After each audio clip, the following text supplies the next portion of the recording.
Estamos iniciando. Boa noite a todos. Nós estamos iniciando mais um dos eventos que o Conselho Regional de Medicina busca fazer no sentido de se aproximar com o colega médico do Estado, e este não é diferente.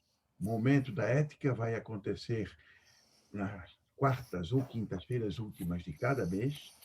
Nós já temos a programação para este, falaremos depois, e nós inauguramos este evento com a presença ilustre de um ex-presidente desta casa e também nosso representante em algumas gestões do Conselho Federal de Medicina, que culminou sua carreira como conselheiro, presidente do Conselho Federal.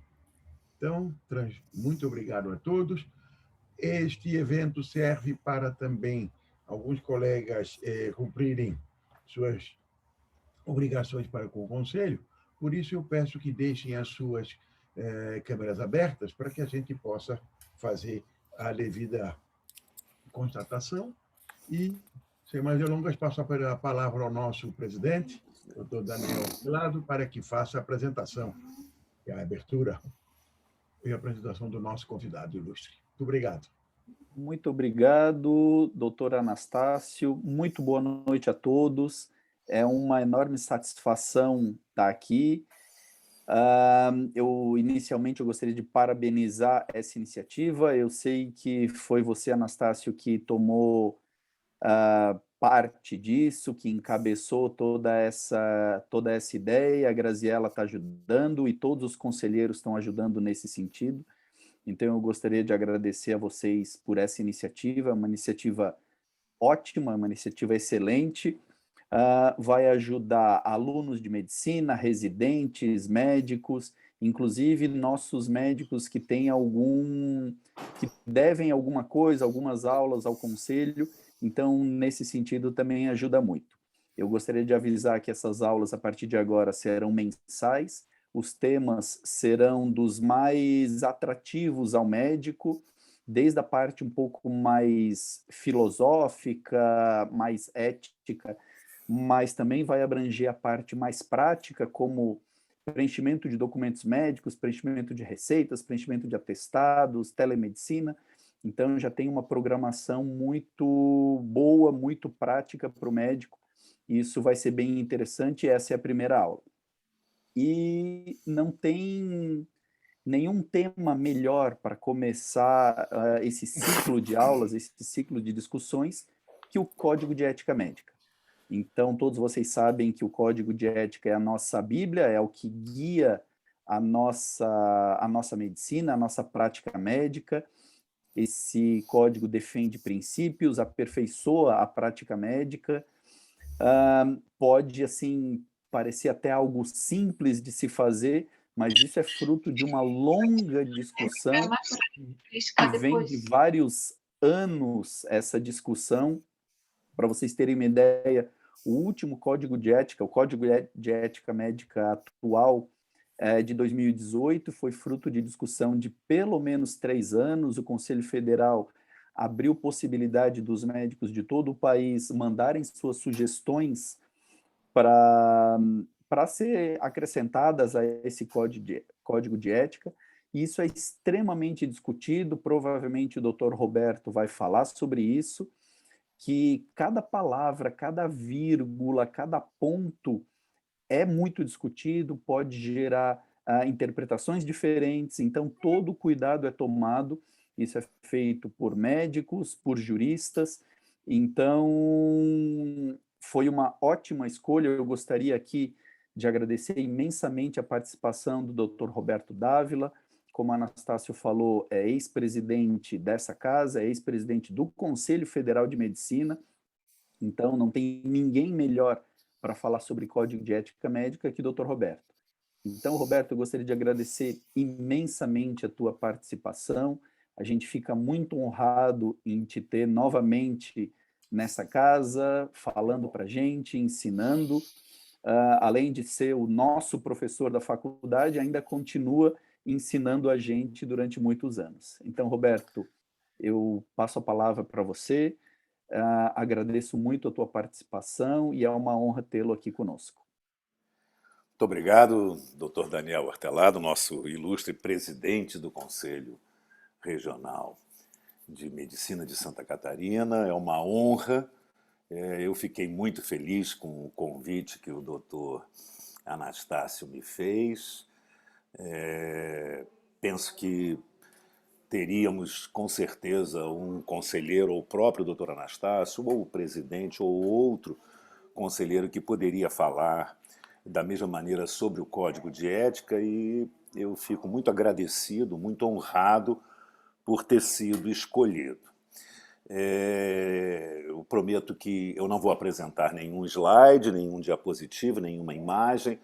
Vou procurar falar em 20 minutos, esse é o tempo que me foi concedido e acho que será suficiente para que possamos depois abrir para discussão, para perguntas, e já antecipo que vou necessitar da ajuda dos conselheiros regionais, do próprio presidente, do conselheiro federal, Dr. Anastácio, em relação a assuntos mais modernos, mais recentes, que eu não esteja a par de alguma nova resolução sobre o assunto que for questionado.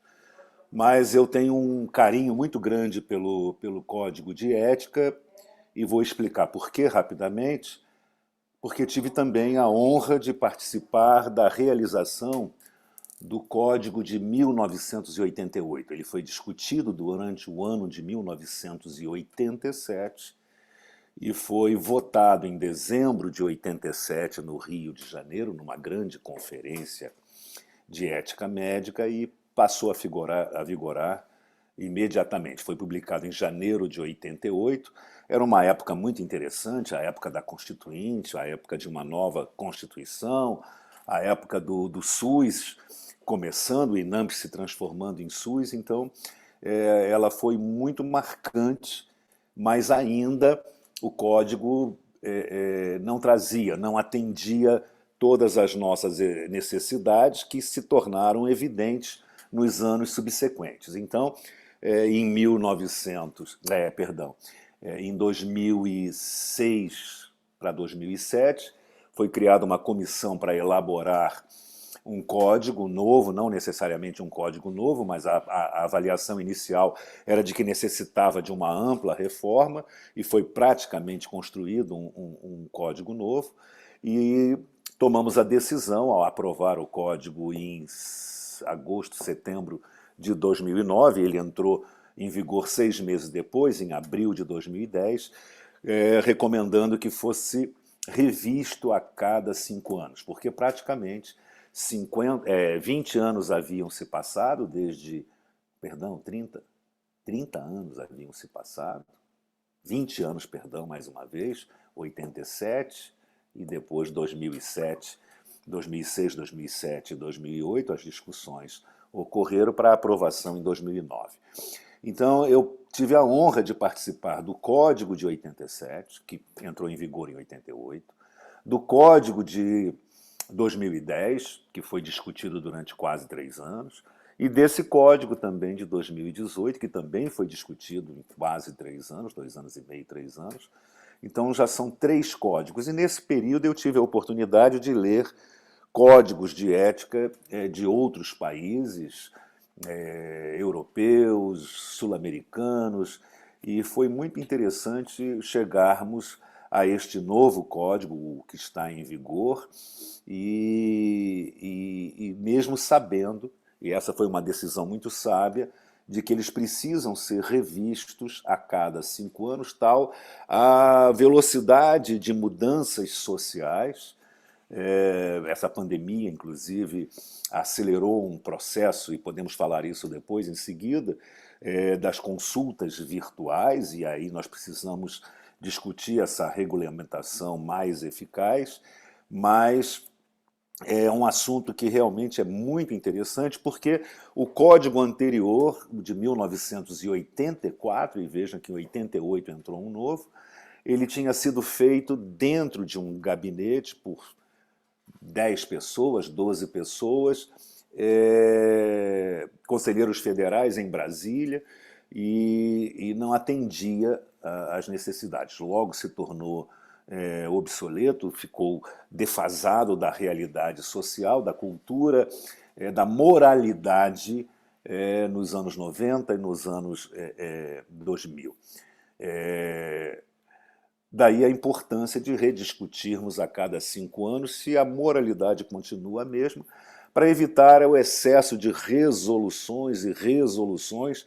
Nós fizemos isso também nos 2 códigos, pegamos todas as resoluções e procuramos colocar o que era de mais importante no código novo, para evitar essa quantidade de resoluções, porque o código também é uma resolução, também é uma norma que deve ser cumprida, então todas as resoluções referentes a determinados assuntos precisam ser conhecidas e cumpridas pelos médicos, mas eu quero fazer uma pequena história, rememorar uma pequena história da origem do Código de Ética, né? Por que necessitamos de um Código de Ética, né?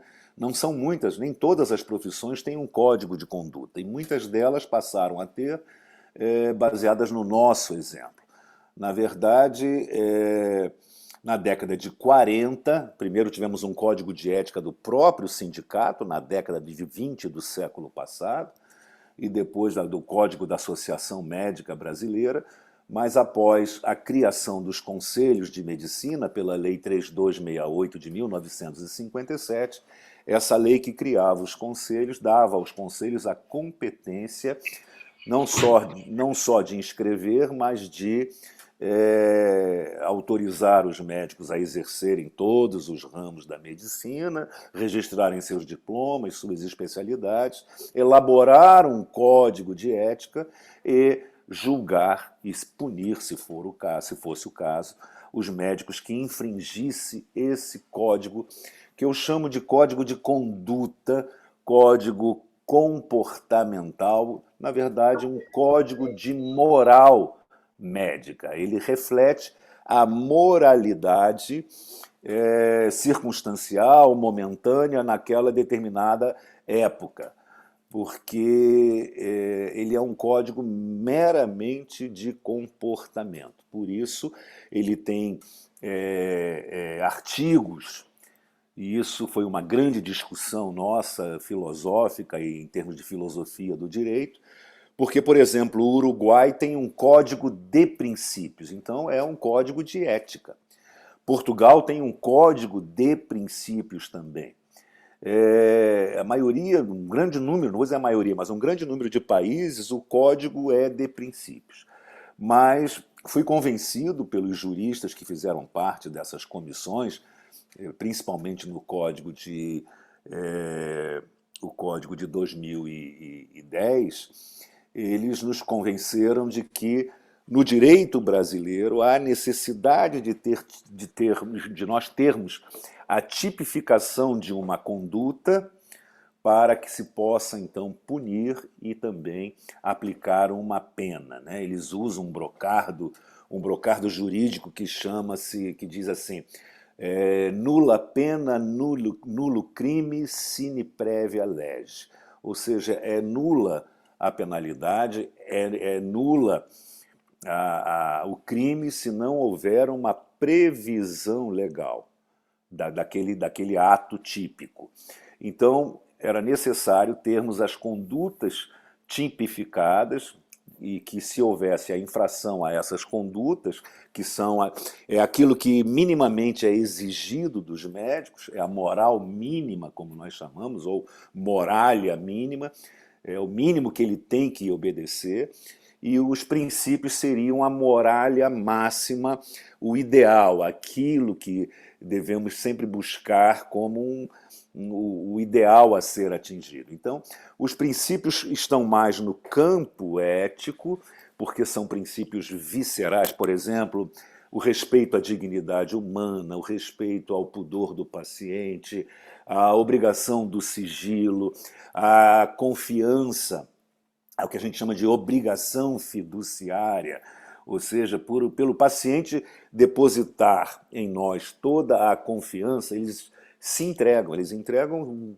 próprio corpo para que possamos furar, observar internamente, cortar para fazer procedimentos, numa confiança total. Então, devido a essa confiança, nós temos a obrigação baseada nessa confiança, na fidúcia, e não podemos nunca enganá-los, não podemos deixar de falar a verdade, não podemos deixar de ser transparentes e de respeitá-los nas suas vontades, nos seus desejos, nos seus anseios. Esses são princípios. E por isso que esse código, que na CRT muitos lugares chamam de Código de Deontologia Médica, ele deveria ser chamado isso, foi chamado assim. O de 84 era um Código Deontológico da Medicina Brasileira, o Código de Deontologia Médica. A ideia era fazer um código de ética mesmo, só de princípios. Mas fui convencido de que não era possível, porque deveria haver ações tipificadas que, se infringidas, levariam, então, à condenação e à penalização do infrator. E, por isso, trabalhamos uma novidade, chamamos de Código de Ética, embora ele tenha, são normas, são 26 princípios fundamentais, ele ainda tem os princípios disseológicos, que são relacionados aos direitos do médico, aos direitos médicos, e também ficou com 117 normas, pouco mais de 100, de normas deontológicas em que o médico tem obrigação de atender. Eu nunca me acostumei muito com essa ideia da necessidade de termos um código que começa dizendo: é vedado ao médico fazer isso, isso, isso, isso, isso. É vedado ao médico deixar de atender. Parece que isso me dava na minha cabeça sempre a sensação de que havia uma tendência praticamente inata dos médicos em infringir, então precisava que alguém dissesse: não faça isso, se você fizer, você será punido. E eu achava tudo isso muito chato, né? Uma profissão milenar, uma profissão que cuida da saúde das pessoas, da vida das pessoas, ter um código que diga: não faça, não faça, não faça. E, na verdade, a gente sabe, nós sabemos, a grande maioria dos médicos, mais de 90% e mais do que 95%, não descumpre o código. Muitos até nem sabem quais são os artigos. E por uma questão própria, de uma boa formação, de uma boa educação, ele sabe que ele não desrespeita ninguém, muito menos o seu paciente, é por quem ele tem o maior respeito. Então, esse médico não terá nunca problemas com o Conselho de Medicina. Na verdade, a grande maioria não tem problemas. Hoje, os problemas se acumulam mais no campo da publicidade exagerada, no campo da questão comercial, né? Pessoas que, no afã de ganhar dinheiro, ultrapassam os limites do bom senso, então usam da sua posição de médico, de superioridade em termos de aconselhamento e de estabelecer diagnóstico, e passa a solicitar exames absolutamente desnecessários, visando lucro. Esses são os problemas que mais permeiam a maioria dos conselhos, ou então relacionadas até algum tipo de crime, como o aborto. E é muito interessante a questão do aborto, porque depende muito da formação judaico-cristã que nós temos de berço, né, com os nossos pais, nas nossas crenças. Mas eu vi médicos, conselheiros, no próprio Conselho Federal, que eram favoráveis ao aborto do ponto de vista filosófico, do ponto de vista da análise de saúde pública, da análise filosófica do direito da mulher ao seu próprio corpo, mas não ao corpo do embrião, mas ele trazia isso, pela sua ausência de uma crença cristã, Não importa o motivo, ele tinha o direito, na sua reflexão ética de dentro para fora, de achar que não haveria problemas na implementação do aborto, e defendem o aborto até hoje.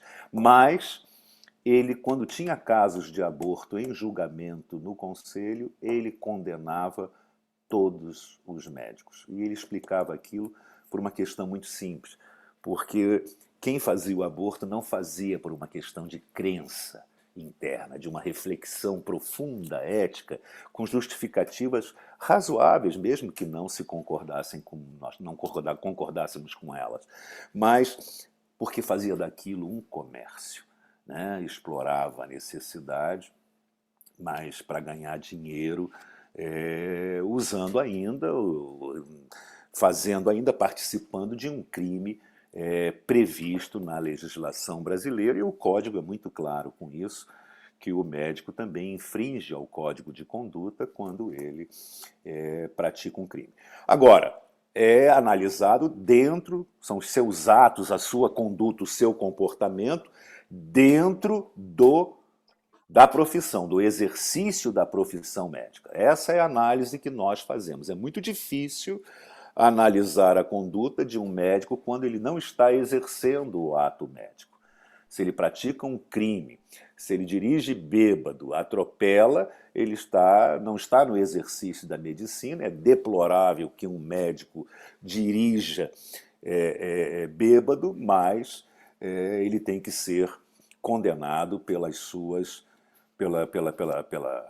infração ao Código Penal ou ao Código Civil, não importa, como cidadão.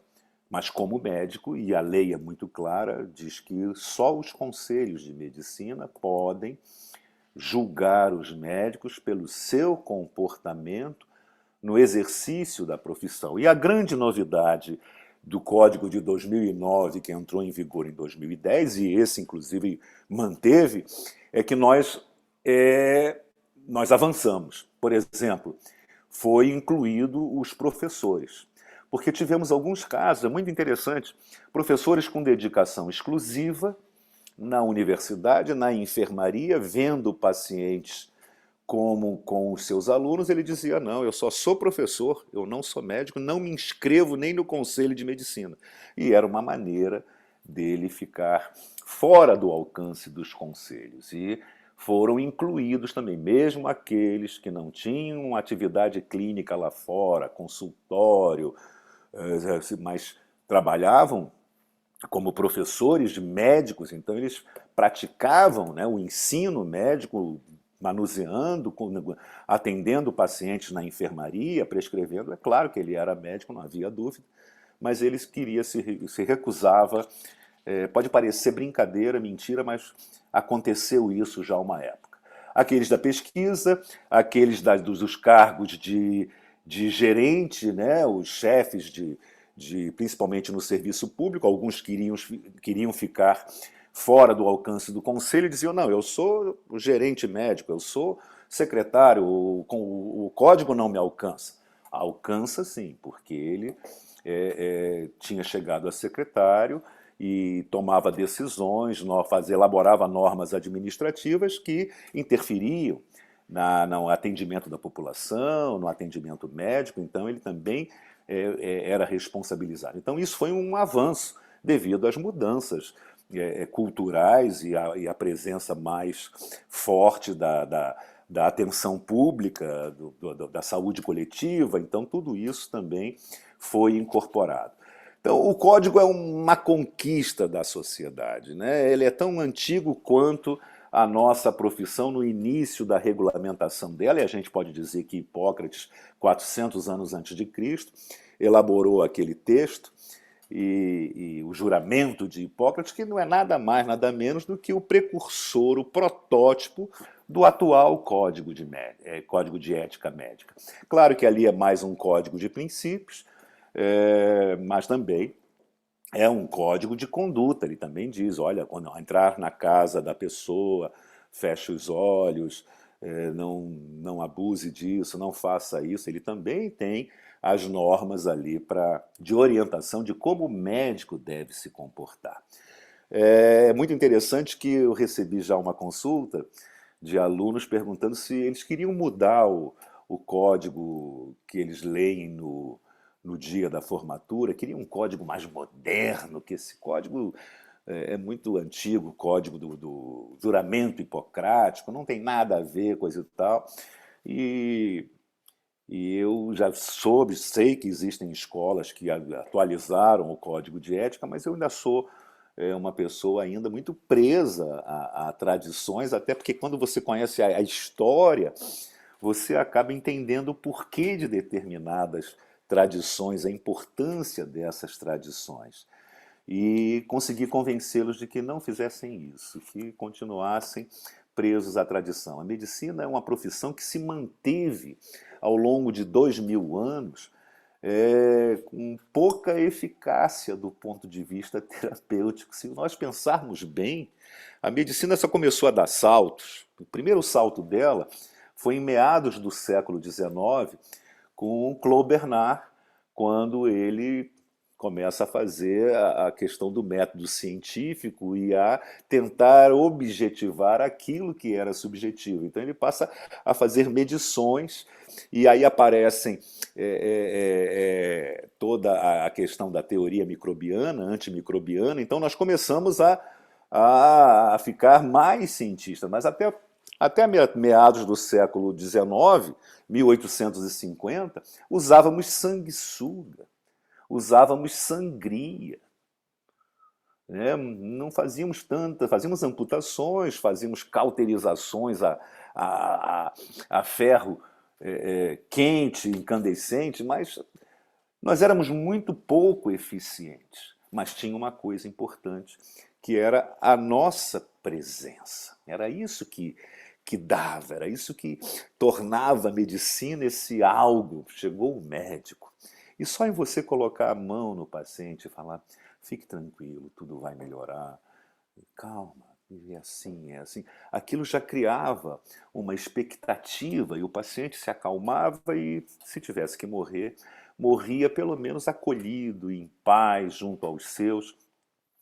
E isso manteve a medicina durante tanto tempo. Nos últimos 50, 70 anos é que nós vimos essa explosão da tecnociência e por isso, então, nós podemos agora melhorar a nossa metodologia investigativa, semiológica, até mesmo diagnóstica. As drogas ficaram muito mais eficazes e próximas, e o acesso também dos pacientes ao sistema de saúde, seja privado ou público, melhorou, mas isso precisa ser regulamentado. E temos que ter essa visão também da medicina como um compromisso. Então, quando eu penso no código, e já vou avisar ao Anastácio que já estou caminhando para encerrar, quero encerrar com essa visão do compromisso.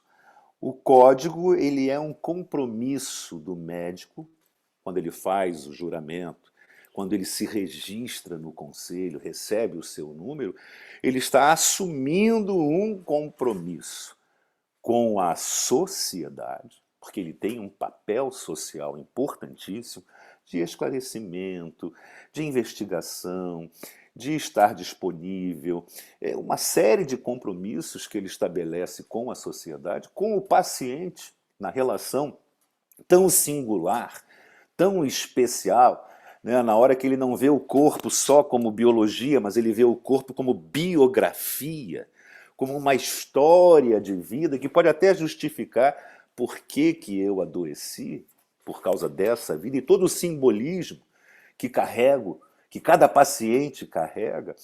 Ele tem um compromisso com esse paciente, o compromisso da transparência, o compromisso de dizer a verdade, o compromisso do sigilo, o compromisso do respeito ao seu corpo, do compromisso com respeito à pessoa humana, com a sua história, com seus desejos, seus anseios, suas necessidades.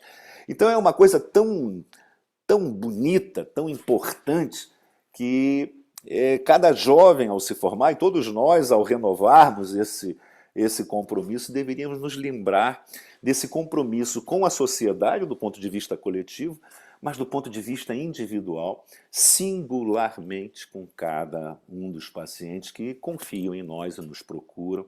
E daí porque que a obrigação fiduciária é um compromisso vital para a continuidade da profissão. Além disso, além desse compromisso com a sociedade, com o médico, com o paciente, ele tem um compromisso com a medicina, ele tem que honrar a profissão que ele escolheu. E por isso que nós somos muito duros nos conselhos com aqueles que mancham, desonram a relação com o paciente, a relação com a sociedade, a relação com a medicina que ele está desonrando.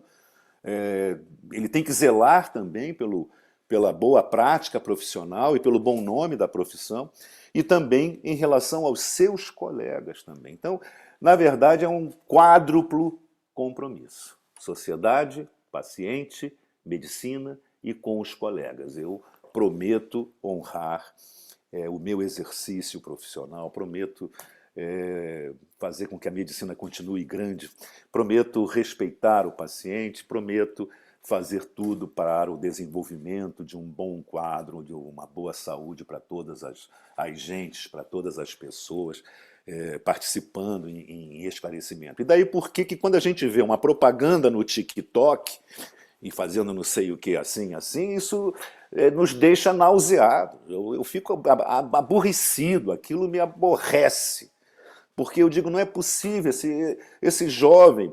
Pior é que eu estou vendo agora, não os da minha idade, mas alguns mais jovens do que eu, beirando os 40 anos, já com a cabeça ficando branca, fazendo também TikTok, gracinha.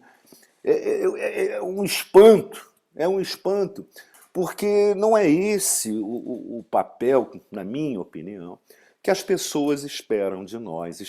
Elas esperam que sejamos... É claro, podemos brincar, podemos ser alegres, podemos ir a festas, mas nesse contato com a sociedade nós temos que mostrar que nós representamos uma medicina séria, preocupada, que está sempre disponível, que respeita. Não existe outra forma. Então, há que se ter maneiras mais eficazes no tempo de estudante, para os residentes e até mesmo para os mais velhos, para que eles se contenham com essa necessidade de se mostrar para a plateia, de maneira que envergonhe os seus colegas, a própria profissão, e isso é muito... Outro assunto que também me desagrada muito é essas consultas online. Claro que nós já fizemos por telefone, mas são pacientes conhecidos. É preciso fazer o exame, pelo menos a primeira vez, para depois você dar orientações. Então, cuidado também, e ainda precisa... O doutor Anastácio deve nos falar de como é que está a questão da consulta virtual, porque saiu a resolução, foi suspensa, ficou de sair outra. Eu não sei, Anastácio, já saiu a definitiva? Saiu uma apenas para a pandemia, na época da pandemia. A pandemia acabando... penso que sairá uma outra definitiva com uma regulamentação um pouco mais dura.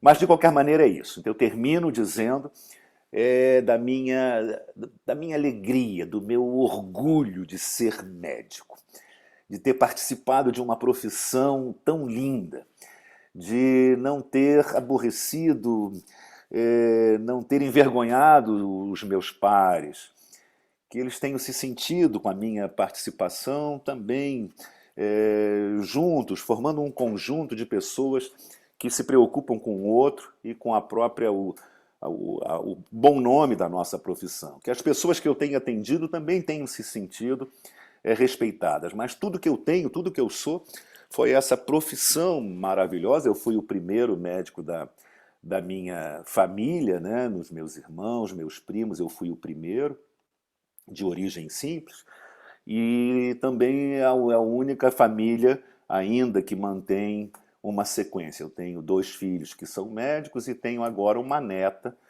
que tem 25 anos, que vai formar, que também está se formando em medicina, e também é um orgulho para mim.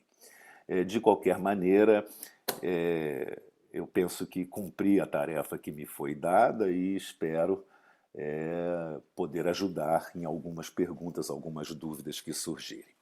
Era isso, e basta, como diz o espanhol, e basta, e chega.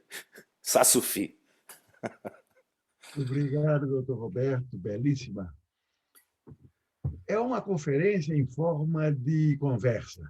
Esse é o mérito e o predicado de quem tem competência e conhecimento para poder transmitir dessa maneira que parece simples, mas não exige só experiência e conteúdo, exige princípios. Então, lhe agradeço muito em nome do Conselho, tem aqui o nosso presidente e outros conselheiros, lógico que vão respeito, mas a alegria é essa. E eu já vejo agora estão começando a aparecer os comentários, mas o que traduz a minha fase de agradecimento é o que a doutora Andréa colocou, é pena que não dá de aplaudir de pé. Então, acho que define bem o nosso agradecimento, a sua participação e as suas palavras. Os outros estão agradecendo, e eu não vou perder a oportunidade de lhe fazer perguntas. Mas, para não dominar a conversa, devolvo primeiro.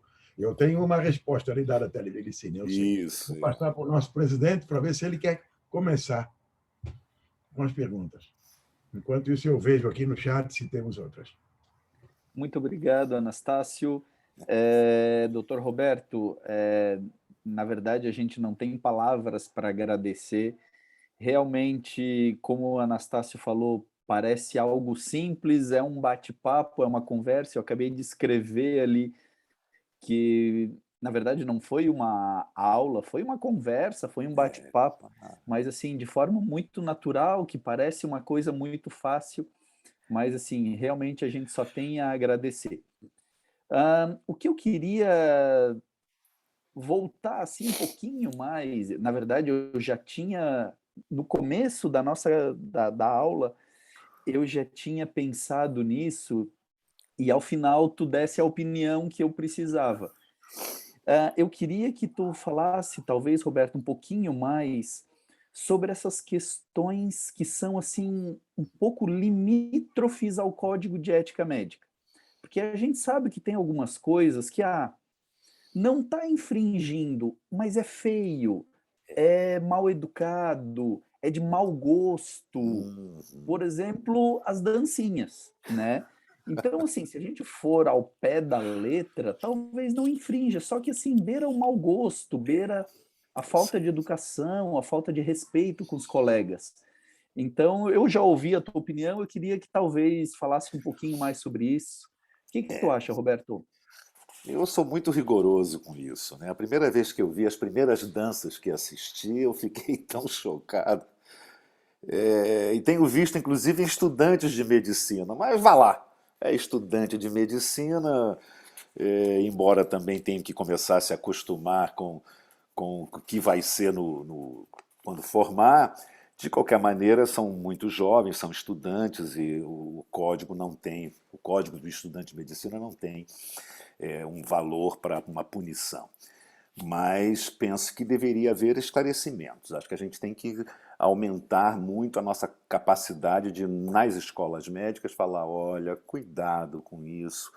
Existem tantas maneiras de você, porque o código de ética e a legislação sobre o médico aparecer, se mostrar, eles são muito claros, isso tem muitos anos. Ele tem que aparecer para dar esclarecimento. Ele tem que esclarecer a população, tirar suas dúvidas, orientar. Essa é a função dele aparecer. Qualquer outra forma de aparecimento, e aí é que a gente teria que medir, tem que saber se está ligada ao sensacionalismo ou uma autopromoção. E a autopromoção, ela também tem vários níveis, né? Você não pode falar que tem a melhor clínica, o melhor aparelho, isso e aquilo, e dar o seu endereço. Mas você pode, por exemplo, falar que existe um novo procedimento em termos de esclarecimento, sem citar que você está sendo que está direcionando para a clientela, né? Angariando clientela. Então, eu entendo que é difícil, os limites são muito tênues, porque isso é da geração atual, isso é uma modernidade, e isso talvez nos choque até pela grande diferença de idade, mas eles têm que entender que a medicina está acima das modernidades e assim ela se manteve há mais de 2000 anos.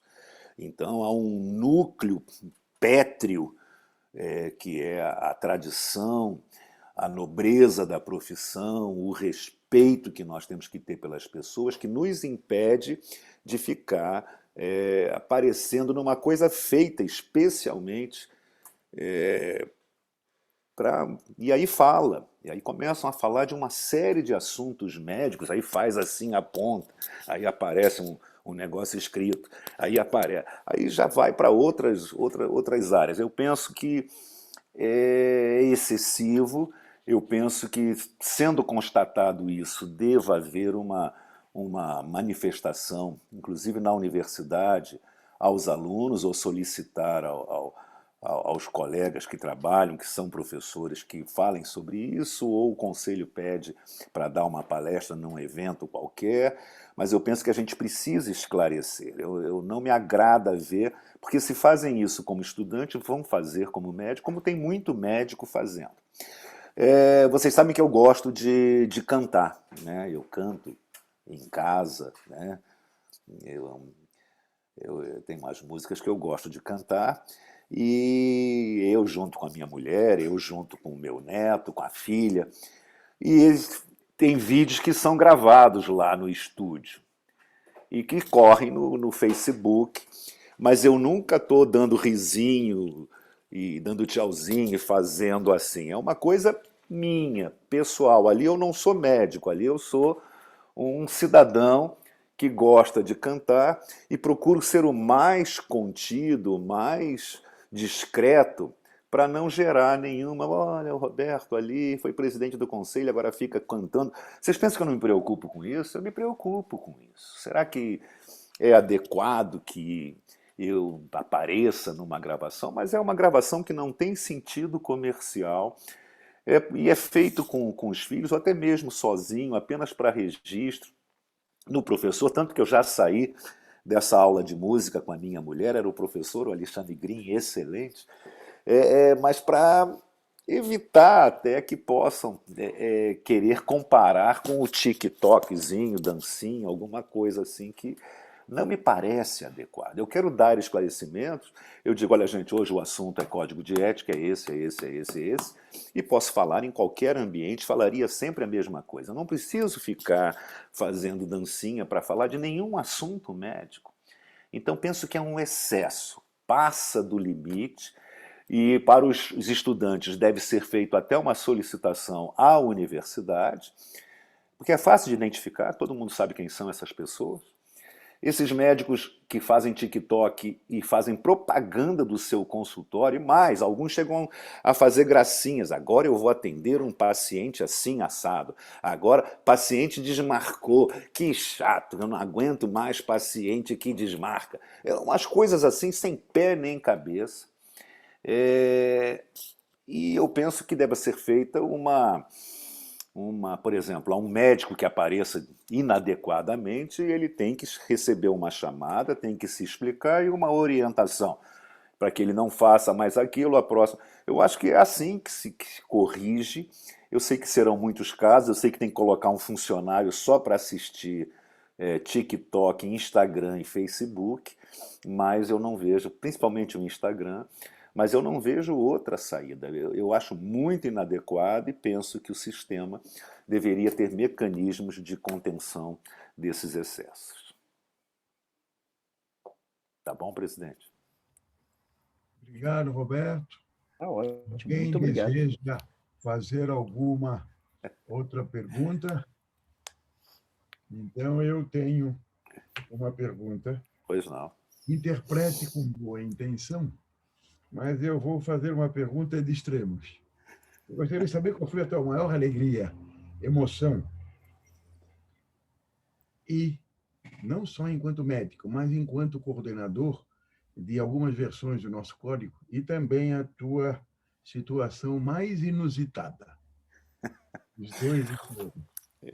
Foram muitas alegrias, Anastácio, mas talvez a maior alegria foi aquela lá em São Paulo, no sábado de manhã, que nós aprovamos o código de 2009, versão que entrou em vigor em 2010.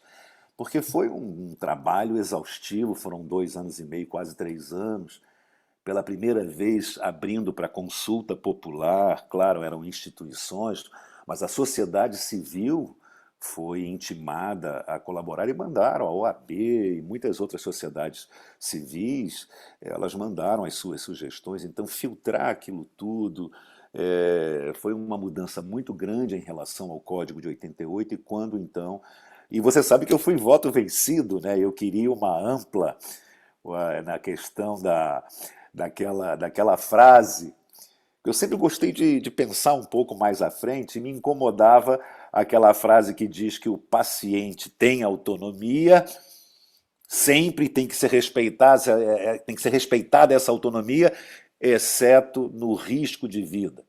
E eu lutei para tirar o exceto o risco de vida. Eu queria, e eu estou falando de 2009, eu queria que retirasse aquilo. Hoje, um pouco mais maduro, até entendo que foi bom. Acho que no futuro ainda vai se tirar isso do código. Mas na época realmente era um avanço muito grande e fui voto vencido. Mas mesmo perdendo, né, você perde uma batalha e está sempre pronto para ir para frente. Mas penso que do ponto de vista assim, de conselho, foi aquele dia da votação do Código de Ética. Eu não era presidente, eu era corregedor e recebi do Dr. Edson de Andrade, o presidente à época, a função de tocar aquela reforma do Código. Mas para mim aquele momento foi um momento marcante. Foi o primeiro. Quando você falou, foi o primeiro. Claro que quando eu fui eleito presidente do Conselho Federal, embora tenha sido um sofrimento também no final, no último ano, em relação às agressões que eu sofri, a minha família sofreu, em relação à nossa briga pelo ato médico e contra o governo passado. Mas, de qualquer maneira, essa do Código de Ética acho que foi o mais importante. E também uma homenagem que me foi feita aí no Conselho Regional, em que eu ganhei uma placa de agradecimento do Conselho de Medicina de Santa Catarina, e uma placa com os dizeres muito interessantes, que falava que era carioca de nascimento, manezinho por adoção. Também aquele dia foi um dia que eu me senti assim muito... Porque eu já tinha falado, quando eu recebi o título de cidadão catarinense, lá na Assembleia Legislativa, eu também considerei e falei lá muito disso, porque na adolescência eu levava meu avô na praia, ele andava numa cadeira de rodas, tinha tido uma hemiplegia por AVC, e para ele ver a ponte. Então ele via a ponte, a gente morava aqui em Coqueiros, com a minha mãe, era perto da casa do meu avô, o pai da minha mãe, o Bento Goiá, que é nome de rua, e o velhinho dizia, Roberto, que ele era açoriano, tinha um sotaque muito forte, Roberto, eu quero ver o mare, quero ver o sole, e ele dizia que tinha ajudado na construção da ponte. Então, meu pai um amarelo de São José da Terra Firme, minha mãe uma manezinha do Ribeirão da Ilha, e eu sempre era reconhecido como um estrangeiro, um sotaque, embora eu tenha estudado aqui o ginásio e o primeiro científico no Instituto de Educação, eu sempre fui considerado um estrangeiro em terra estranha. Então, quando recebi o título de cidadão catarinense, também foi, com certeza, um dos momentos mais emocionantes da minha vida. Sem falar, é claro, a família, os filhos, as conquistas pessoais e principalmente familiares. Então, essa são não um momento, mas os momentos que me marcaram. A coisa mais inusitada que aconteceu comigo, também foram muitas também, não são poucas, não, porque como viajava muito, né, pelo Brasil, a gente estava sempre vendo coisas diferentes, de nos espantar, né? comportamentos diferentes dos nossos aqui no Sul, mas que tem assim provocado assim algo que me deixou espantado, inusitado. Eu não consigo me lembrar agora. É engraçado isso. A gente nunca pensa nessas coisas e quando é perguntado. Mas eu sempre gostei das coisas novas, das coisas diferentes, das coisas que me abriam a boca, me deixavam de boca aberta. Então, com certeza, foram as coisas boas. Eu tenho algo que a minha mulher, a Ana Rosa, me fala sempre. Eu esqueço do mal feito. Né? Eu não fico me lembrando, remoendo, não tenho remorso, claro que nas horas... Mas eu não fico alimentando esse lobo faminto por ódio, por vingança, não. Eu esqueço o mal que me fizeram, as coisas ruins pelas quais passei. Então, com certeza, eu falaria de coisas boas, inusitadas, mas não tenho nenhuma assim, grande coisa para contar agora. Se eu não lembro, é porque elas não são importantes. Perfeito, obrigado. Eu não tenho mais perguntas, então eu pergunto se alguém tem. Não, então eu respondo. Ari Tem o Moré. Ari Moré. Ari, boa noite, Ari. Obrigado pela presença. Boa noite, é uma honra muito grande estar participando dessa reunião. Nosso grande amigo Anastácio, professor Roberto Dávila, somos amigos de longo tempo, inclusive o filho dele foi companheiro do nosso filho lá, o Conrado, também. Mas eu queria colocar o papel importante, eu acho, do professor da universidade perante a formação ética dos alunos. Eu acho que é muito importante, durante as aulas, formar o aluno também, não só ensinando ele medicina, mas ensinando ética também. Eu acho que é muito importante, desde o ponto de vista de esclarecer a parte de prudência e perícia, mostrar também, e negligência, mostrar também o que é ser ético. Eu acho que isso é muito importante. E ressalto, então, a importância do professor na formação desse futuro médico. E o que eu queria perguntar ao professor Roberto Dávila, eu sei que existe, por exemplo, os dois processos que o médico pode estar sendo submetido, do ponto de vista do CRM ou do ponto de vista da justiça comum. Isso é uma coisa que vem de longo tempo e, muitas vezes, essa parte da justiça comum, às vezes, vem até à procura de um dinheiro e não de penalizar o médico do ponto de vista do seu ato. Então, eu queria saber se existe como é que está essa relação atual entre conselho e como se pode prevenir isso? Por exemplo, por que o paciente não vai entrar em nível de CRM? Ele entra, muitas vezes, diretamente através da justiça comum. E, claro, que uma pessoa que, às vezes, bota que não tem dinheiro para pagar e depois entra como não sei como é que a gente diria, então, se ele perder, não perde nada. E se ele Justiça gratuita, justiça gratuita. Exato. Então, quer dizer, muitas vezes mancha o nome do médico e ele não entende. Aquilo dali rola por anos. Então, eu queria saber como é que está isso no momento, se existe algum movimento em torno disso. Obrigado.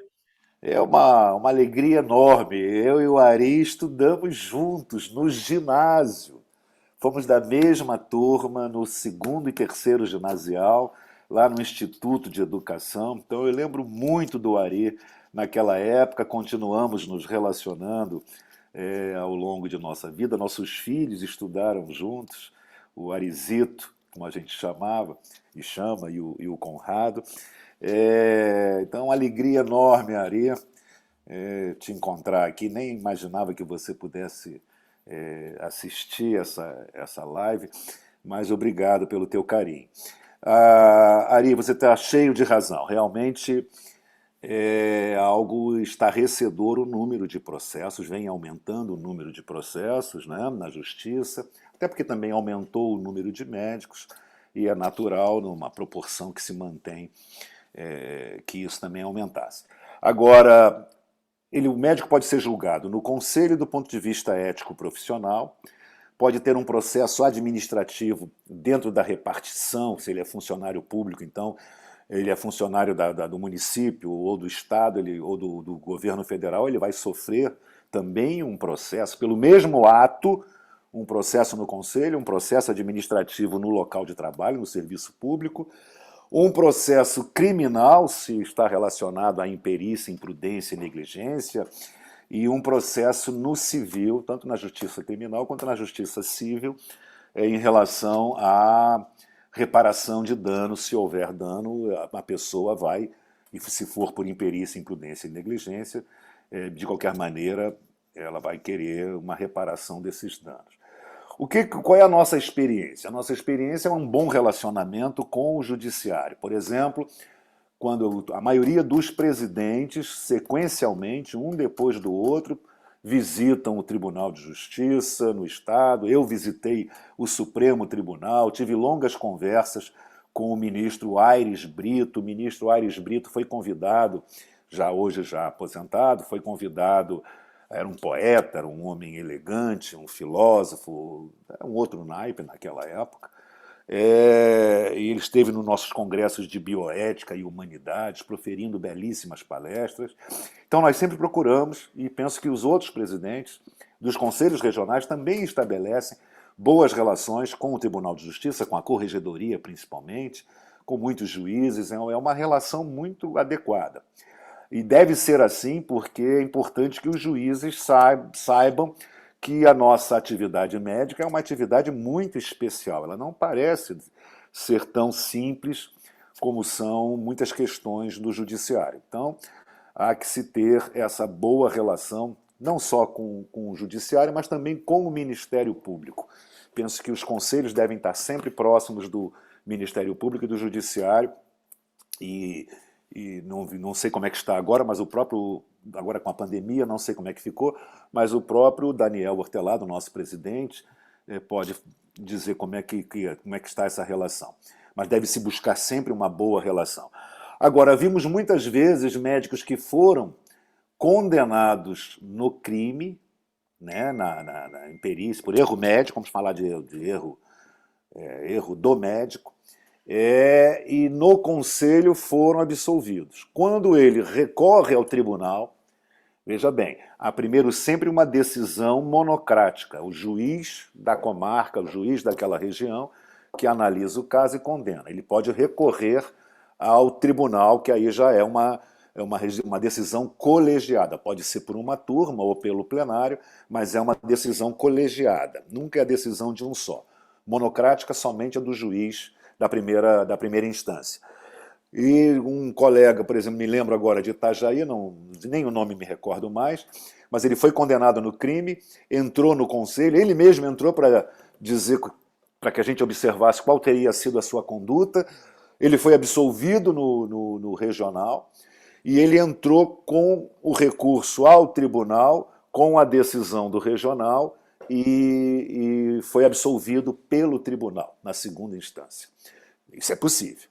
É possível o contrário também. É possível que seja condenado no Conselho Regional, aí a própria família entra no crime, ou então estavam correndo paralelos e o juiz estava esperando a decisão do regional para fundamentar a sua decisão, então condenou no Conselho, o juiz condenou, e aí, meu amigo, se você tem uma condenação no crime por aquele assunto, aquele motivo, a família entra na justiça civil para haver reparação de dano, e aí não precisa nem de novo julgamento. Condenado no crime, faz coisa julgada na área civil e só vai ser arbitrado quanto você terá que indenizar aquela família. Então, os médicos têm que ter muito cuidado, que às vezes são queixas que ele não dá importância, isso não vai prosperar, isso é uma bobagem, é um grande equívoco, e ele não arruma um bom advogado, ele não se defende adequadamente,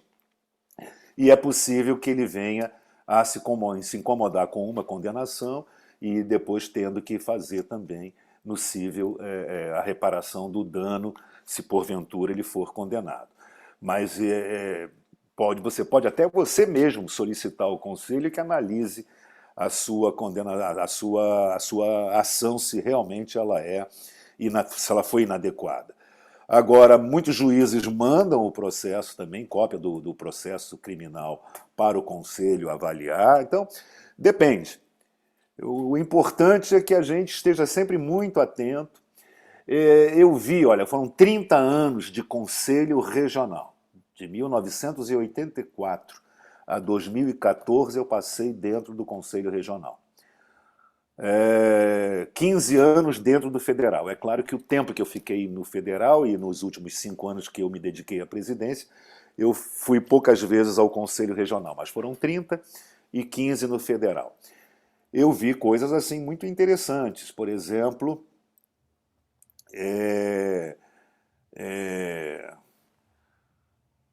eu estava num caminho e agora me perdi do que eu ia. Eu ia contar uma história, me escapou a história. Mas eu vi, por exemplo, agora voltou. Eu vi, por exemplo, médicos tecnicamente perfeitos, bem formados, pós-graduação, doutorado, pós-doutorado, acertou o diagnóstico, acertou o tratamento, mas foi denunciado ao Conselho Regional, e não estou falando só do nosso regional, estou falando de outros regionais, porque lá no Conselho, como corregedor, eu vi processos de vários regionais, porque os pacientes diziam que o médico era um cavalo. O médico não atendia o telefone, o médico era grosseiro, era ríspido, era um ignorante. E ele não admitia ser tratado daquela maneira. Veja, isso enseja. Imagina se ele errasse o diagnóstico. A raiva, a bronca que esse paciente teria, ou fizesse um tratamento inadequado. Então, e vi médicos, poderia até falar um pouco abaixo da mediana, porque os juízes, eles nunca vão nos comparar com a régua para cima, eles sempre vão comparar com uma régua mediana. E alguns até abaixo da média dessa mediana, essa régua mediana, que erraram o diagnóstico, erraram o tratamento, o paciente veio a falecer e a família, quando questionada se vai denunciar o médico, ela diz, não, nós não vamos denunciar o médico. Por quê? Porque ele foi carinhoso, ele esteve presente, ele esteve ao nosso lado. Errar é humano. Vejam a subjetividade que envolve uma denúncia ao Conselho de Medicina. E às vezes é isso mesmo, às vezes nós não estamos num bom dia, às vezes estamos preocupados, filho, família, trabalho, dinheiro, e às vezes podemos ser um pouco mais ríspidos, um pouco mais desinteressados da dor daquele, não é o ideal. Eu penso que na hora que a gente bota o jaleco, está no consultório, está exercendo o ato médico, a gente deve ser totalmente dedicado a isso e deve cuidar muito com as nossas expressões, as nossas falas, os nossos gestos, para evitar exatamente esse tipo de mal-entendido, né? Então, muito cuidado com isso, porque eu chamo isso de percepção de cuidado. As pessoas têm aquilo que nós chamamos percepção de cuidado. Isso acontece com a gente. Eu que tenho ido ao médico mais vezes agora do que já fui no passado, e é natural que isso venha a acontecer, a gente observa muito isso. Quando o médico está focado em você, está atento a você, a tuas queixas, ou quando ele não está nem aí, ele não dá a mínima para a tua fala. E nós somos médicos e somos colegas. E se ele me trata, ele faz aquela reverência, professor, sente aqui, professor, mas na hora que eu estou falando alguma coisa, ele não escuta. Aí quando acontece alguma coisa, eu digo, mas eu te falei aquele dia que eu estava sentindo isso. Não, só não falou. Eu falei, meu filho, mas tudo bem. Não, então eu não anotei, esqueci de anotar. Mas vejam, o cuidado que é, e isso interfere na percepção do cuidado. Se eu me sinto bem cuidado, ele pode errar, ela pode errar, eu não denuncio. Se eu me sinto mal cuidado, descuidado, ele pode acertar, mas eu penso, ele não é um médico adequado para mim, não gostei dele, achei que ele não se interessou pelo meu caso. Então, essa história de computador é um desvio. A gente tem que, na hora, bota no computador depois. A gente tem que olhar nos olhos da pessoa, tocar nas pessoas. Eu acho que isso... E por isso eu sou contra a consulta virtual, em que você fica conversando, mas não toca, não sente, não examina, e isso não pode dar certo. Talvez pelo menos não na primeira vez. A primeira vez tem que ter o contato físico, eu tenho que tocar no paciente para me sentir médico, senão eu não me sentirei. Meu querido Ari Ocampo, de Giacomo Ocampo Moré, viu como é que eu ainda sei seu nome completo, Ari? Não sei. Muita resposta. Muito obrigado mesmo, professor. Não sei se respondi o que você queria. Valeu, obrigado. Muito obrigado. Pegando um gancho, eu só gostaria de acrescentar 2 detalhes que nós vivemos isso atualmente pela Corregedoria. Existe uma aproximação muito grande entre Tribunal, Ministério Público e até outros órgãos de justiça e de polícia com o Conselho. Sabendo como vigilância sanitária também e outras coisas. Eu acho que essa parceria faz com que a gente procure manter uma boa qualidade da assistência médica à nossa população e faz com que o Conselho esteja atento e participante de todas essas nuances que sempre a gente sente pela sociedade, mas, sobretudo, pelas circunstâncias que esta mesma sociedade vive. E, na minha opinião, pior, nesse último ano e meio, por causa da pandemia, nós sempre procuramos arranjar um responsável pelos infortúnios. E eu digo, brincando, mas preocupado, há uns meses atrás, quando nós começamos a ser os heróis, eu fiz para quem convive mais de perto, uma analogia não com a história do Voltaire, que é o Chico plagiou o assalto daquele contra o Voltaire, aquela carruagem, e criou a Genie, o Zeppelin. Nós éramos heróis, mas cuidado que as pedras virão. E eu sou um indivíduo pessimista. Nem espero o pior, mas é muito importante essa aproximação, e é verdade que o Roberto falou em que muitas vezes o tribunal espera a nossa diligência, a nossa conclusão para concluir o fato. Quando eles vêm de vantagem é porque foi uma decisão inicial de primeira vara que é monocrática, às vezes autocrática. Mas já foi pior. A nossa preocupação hoje é no sentido de que e é o motivo também deste novo evento patrocinado pelo Conselho, o que resolve a medicina de qualidade não é só a boa formação de todos nós, porque isso é obrigação. Perfeito. É a boa relação com o paciente. Relação médico-paciente garante o prestígio da profissão, garante a longevidade da profissão, apesar de todas as intempéries. Nós íamos ter os mais médicos que iam virar mais especialistas. Aconteceu um fenômeno, que não vem aqui o caso comentar, e não passou. Hoje também continuam nos perseguindo, continuam fazendo, mas a profissão ganha, garante e mantém o prestígio que ela tem. Nós temos que cuidar, porque nós mesmos podemos mantê-lo ou destruí-lo. Outra coisa que passa é pelo sigilo. Não se conta o que a gente sabe. Nem para juiz. O paciente que conte. Delegado agora quer documento, quer prontuário, porque interpretou o que quis, mas não pede sigilo telefônico ou bancário. O nosso prontuário goza da mesma proteção judicial. Já foi pior, mas ainda tem delegado que ultrapassa. E não querendo tomar mais tempo, quero dizer que a nova resolução, que mudou muito pouco da telemedicina, não vou repetir o passado, eu fui um dos 7 que votaram pela postergação e não pela anulação, porque eu sabia que nós íamos viver a situação que nós estamos hoje, e ainda foi agravada com uma pandemia, então os grandes grupos, de fato, tomaram conta. Ela está pronta, existem alguns detalhes para finalização, e pela lei atual, a telemedicina vige enquanto existir a pandemia.